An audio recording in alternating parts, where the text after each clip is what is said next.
This cost of living crisis is crisising. We are definitely all feeling this cost of living crisis to different extents. However, for most of us, we're probably sitting down thinking, we need to start making some smarter financial decisions. And I've made a video talking about soft life. However, I would not be a good online sister if I did not come and talk about how I'm trying to navigate through this cost of living crisis. Talking about smarter decisions, thank you to Smarty for sponsoring today's video. I am not a financial expert. To be very honest with you, I'm just trying my best. The first thing that you need to do is streamline your bills and your subscriptions. Now, I am a huge lover of watching all the shows, all the films, all on my iPad. I love it. However, those things cost money. And actually, it feels like the cost of having all these different subscriptions to all these different platforms is now becoming more expensive than having a normal TV subscription. So it's really important for you to not let those costs go over your head or take it for granted, because they really do stack up. A lot of the things that we are subscribed to or that we use on a monthly basis really are jumping up there in price. And honestly, the pennies add up. Let me tell you a story. The other day, I got a text from my phone network provider letting me know that the cost of my SIM-only plan had doubled, because a lot of the things which I got included when I first signed on were no longer included. I was flabbergasted, shocked and astonished. That had to switch. The cost of that bill and that expense of having my mobile phone had to come down. And that's when I came across Smarty. Smarty is a phone network provider helping us cut costs without actually cutting down on quality. They have a range of SIM-only plans which are really, really affordable, which help you to get a lot of bang for your buck. They currently have a limited offer, which is the new SIM that I have switched to, which is unlimited calls, unlimited text, 50 gigabytes of internet, 50, okay? So for all my YouTube watchers, Instagram scrollers, social media addicts, it's all right. They've got us, okay? 50 gigabytes of internet, as well as the ability to roam in the EU without any penalties and fees, all for just £10. The SIM is so easy to apply for, and it will get delivered straight to your door, and it's a quick and easy switch as long as you have an unlocked handset, which most of us actually do. And this is a great way to be so cost effective. One of the biggest tips I was able to implement when I was a little bit younger in terms of increasing my financial efficiency, if you will, was switching from paying for a contract which included a handset and paying for my phone monthly to actually just getting a SIM only contract and buying my phone outright or on like a 0% interest pay scheme, if that made sense. And that way you're not really paying that much of a premium. However, those calculations only make sense when you have a really well-priced SIM-only plan. And I have noticed that even SIM-only plans are creeping up there in price. And Smarty is really dedicated to helping you get a really well-priced SIM plan. And you know what makes this just that bit better? Yes, I had to come close for you to really hear this. Not only is ordering the SIM card simple and quick, you actually don't have to sign any contract that's like 12 or 24 months long, and the price of the SIM-only plan stays the same. So yeah, when it comes down to your monthly bills and expenses, such as subscriptions or things that you pay for monthly, start looking for alternative ways to not have to cut back on quality, but cut back on the cost of it. And there are definitely alternatives out there. For example, I didn't know about Smarty. It's usually because we don't know there are other options that we don't make the switch, but find the other options. And definitely be sure to check out Smarty using the link in my description to see the amazing plans and offers which they have available to you. This is just an amazing hidden gem, I think. If it is that you are just spending entirely too much and there are no alternatives, yes, maybe you will have to make a sacrifice, or maybe you will need to start budgeting for your enjoyment, which is point number 2. You need to start budgeting for your enjoyment. I know we all think that budgets are just for the essentials, the bills, the rent, the energy bills. the heating, the water, all of that. And all of that is important and should take priority and first ranks when it comes to your budgeter, depending on what your monthly expenses actually are. Make sure that your rent is paid. Make sure that your credit cards or your loans are actually paid off. Make sure that the important things are put first. But when it comes to the money that you have left over after paying for your essentials like your transportation, food, and stuff like that, make sure that if you can, you include in that budget things that you consider to be enjoyment or luxury. And the reason why I say include these is, yes, you may have to sacrifice and cut back on some of these things which you do for enjoyment. However, you shouldn't completely eliminate enjoyment from your budget, because if you do that and you don't budget for your enjoyment, whether that be going out for friends, going to get that massage, going to get your nails done, if you don't budget for those things, you're gonna end up taking that money from your savings or taking it out of another pot, which is very necessary to stay full, okay, to pay for these things. If you wanna get your nails done and you completely ban yourself from getting your nails done because it's a cost of living crisis and you just wanna put that money into savings or hold it for a rainy day and you don't include it in your budget, as much as yes, it's very important to have savings and a budget, if you know you're one day gonna, flip out because you're like, no, I want to get my nails done, have a pot for your nails. Maybe you don't get them done as often as you used to. Maybe you don't go and get that manicure every single week. Maybe you go every other week, but put that money into a pot that is your nail fund or your hair fund or your beauty fund or whatever it may be. What we need to start limiting in this time is unexpected and unplanned spending, because those are the things that really creep up, the things that we didn't budget to spend. And it feels like there's a hole somewhere in the bucket of our finances, but really it's just these unexpected payments which we keep making, which we didn't budget for and we didn't plan for. And so if enjoyment is something that's important to you, allocate a specific amount of your money which is manageable, which is sustainable, which can change from month to month, which you dedicate towards your enjoyment, your upkeep, your self-care, whatever it may be that is not really an essential, but you would like to do it, a cinema fund, whatever it may be, put that money and plan for it. One of my favorite sayings in life is the numbers don't lie. Now, numbers can tell a story, but they do not lie. When it comes down to it, if you put your money and your expenses and your budget together and you have planned and budgeted for everything, you can account for where every penny is going. Does it always work out the exact same? Not necessarily, because life happens. However, having a rough estimation or even a close estimation of how much you're going to be spending will help you feel like you are more in control of your finances. The next thing I'm gonna need us to start doing during this cost of living crisis is talking to our friends and helpful people about money. Money is an awkward topic. A lot of us, especially women, especially people in Britain, we don't like to talk about money. Now, don't get me wrong, there are a lot of smokes and mirrors that surround finances, especially in conversations on the internet or just with people in general. A lot of us don't really talk about money with the people in our lives anyway. However, during this time, as much as money is tight, you should not be tight-lipped about money.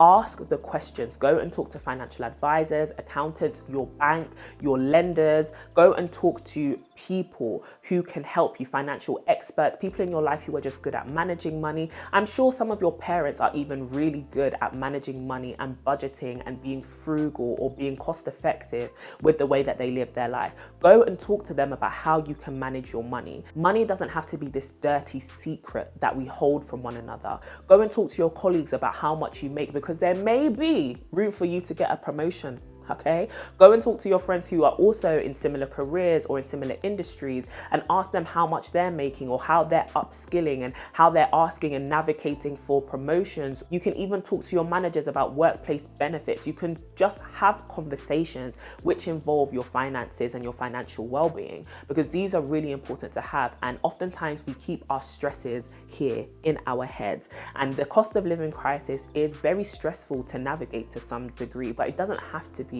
if you find the relevant support which can actually help you during this time. But the reason why I say you need to start talking to friends about money is you may not be able to afford the same social activities which you were able to afford maybe this time last year. Your financial priorities and your financial situation may have changed a lot, and it may affect your ability to take part in certain things like birthdays, buying presents. And a conversation that we have had in my friendship group was that, hey guys, we may need to take a bit of a step back in, our budgets for everybody's birthdays. We may not all be able to attend every single event because I have a lot of friends, okay? Every birthday dinner costs money. All of these things do rack up, and then you want to get people gifts and stuff like that. It's important for you, if you cannot afford to put that in the budget, to just have a transparent conversation with people saying, you know what, guys, this is what's going on. And you may be surprised to find out that they're also feeling the pinch too, or to see how understanding they are about your situation. I think a lot of us avoid talking about money because we think that people will think we're just broke, and they'll be pissed off by that fact. But the truth of the matter is, we're all going through this cost of living crisis together globally. And like I said, even though we're all feeling it to different extents, we all understand the context of the present time that we are living in, or at least we should. And if your friends can't understand that we're living in a very interesting economic time and your budget may have been affected by that, then maybe they're not really the right friends that you should have that close to you. Now, I know that we all have different relationships with money. We all have different relationships with talking about money, but it's important for us to talk about money in our relationships and start to break the ice when it comes to finances and financial transparency within our friendships. Now, the next thing I'm gonna need us to start doing, and I know some people don't like this one, I'm not sure why, but I'm a hustler, I like it. I need us to start thinking about how to make more money. I'm being serious. Now, my philosophy, don't shoot the messenger. I'm just saying, for my life, how can I make more money? Because I like to enjoy. I like not having to make too many sacrifices on too many things. How can I just increase my income? Now, that doesn't always work, and sometimes you just need to make smarter decisions about your money. There is no need for you to be out here laboring for hours and hours to afford something which you could actually get for cheaper at the same quality. However, I'm gonna need us to start asking for those promotions, to start upskilling ourselves and starting those side hustles, or even finding new ways and new streams to make income, even if it's passive or a little bit active and requires a bit of participation and work. Whatever you can fit in your time whilst balancing your health and your wellness, making sure that we're actually doing what we can to increase the amount of money we make. Now, do not be fooled. There are still ways for you to increase your income during this cost of living crisis. And I'm just going to be honest about it, because you guys know I'm all about honesty and transparency over here, okay? I know it can feel like, well, there's no money and everything is getting more expensive, but still, you can still find ways to increase your earnings and increase your income to help you feel a bit more comfortable in navigating this time. Now, of course, nationally, there is definitely a lot of disparity between the cost of living and the rate of earning and the average household income. And that's a big conversation which we need to have on a political, social level. However, I'm talking from an individual perspective. For those of us who can, make sure that you are finding ways to actually increase your income, monetize certain things that you already have, sell some of your clothes that you're not wearing anymore, start offering a service, or maybe start tutoring, or finding ways that you can use the internet to your benefit. I'm a content creator, and one thing that I have noticed during this time is I'm still being able to find ways to get paid using the internet. And that's just because I want to be super transparent with you guys. And you guys know I don't really like the smokes and mirrors that comes with being a content creator and being an entrepreneur and being a business person. However, I do want to let you know that not everybody has access to doing these things. And as much as you should increase your income, I would definitely say still find ways to be charitable during this time. This isn't, time to be hustle queen and everybody just pull up your bootstraps. And as much as I love Melly May, we all have the same 24 hours. We're not all feeling this cost of living crisis in the same way. Some people were struggling to make ends meet before there was a crisis and before cost of living was increased. And other people aren't really feeling the pinch, apart from noticing the fact that their milk may be more expensive than it was before. However, it's important for us to sit down and think, how can we give to things like food banks? How can we give to charity shops? Even just, being able to take part in whatever community activation or community organizations which exist in your area to help take care of those who are less fortunate and cannot do these other things which may help their budget. And honestly and truly, these sorts of changes may make small differences, which for a lot of us may make a difference. However, there are a huge group of people who these kind of tips don't make up the distance between what they have and what they actually need to survive and get by, especially in expensive cities like London or New York or other places where you may be. And so I think it's important for us to still think about how we can be charitable and also think about how we can increase our income during this time. And there is loads of videos on the internet about, you know, different hustles that you can start, ways that you can make passive streams of income. But just get to thinking and maybe get to planning on different businesses, hustles, ventures that you could start, services that you can offer, things that you could sell that could help you bring in a little bit more money during this time. And the last thing I need us to start doing is adjusting our goals. Now, let me be honest, I love a good goal. You guys know I'm quite an ambitious person and I think about achieving goals often. However, let's be honest, none of us were expecting the chain of events that have happened over the last 3 years. Maybe some conspiracy theorists, but the majority of us completely clueless of what was coming. And that's okay. It's okay if your 5-year plan or 10-year plan has had to change, or the goals that you even had for 2022 have had to change because of the current economic climate. And it's okay if your goals now reflect your new priorities and the new demands that have been put on your life. It's completely fine to go back to the drawing board, go back to that vision, go back to the vision board and adjust certain things. At the end of 2021, over at To My Sisters, we had a Vision 22 conference. It was a digital conference and we were able to put together a vision digital toolkit. But one thing that we spoke about during the conference and in the toolkit was that it was important to not just set these goals at the beginning of a year, but actually review these goals every single quarter. And that review is time for you to have a bit of perspective and to think back retrospectively about the things that you could have done better, but also to sit and plan for the next quarter to think about what you could implement that is different, or how you can slightly adjust your goals so that they could be more achievable and more reflective of your present circumstance. Because nobody knows the future. No one knows exactly what is going to happen day by day and play for play. Anything could actually happen, and it's okay if your goals have been slightly shifted a little bit by what's going on in the world. So revisit your goals, don't completely abandon them, just adjust them. So beautiful people, I hope that this video was actually helpful. I hope that some of these tips could help you navigate during this time.